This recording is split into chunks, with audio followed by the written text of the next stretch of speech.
लापसी क्या है। लापसी क्या? लापसी ये दलिया होता है, हाँ जी। तो दलिया को मीठा करते हैं गुड़ से और गाय के घी से।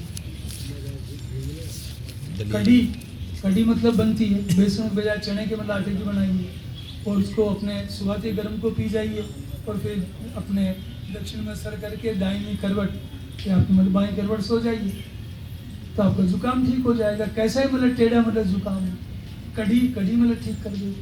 तो खैर पौन जो बजने को आ गए, 1 बजे के बाद मैं आपके साथ रह नहीं पाऊँगा, तो हमारे आयोजनकर्ता कहते हैं कि मैं अपनी बकबक को विराम दे दूं।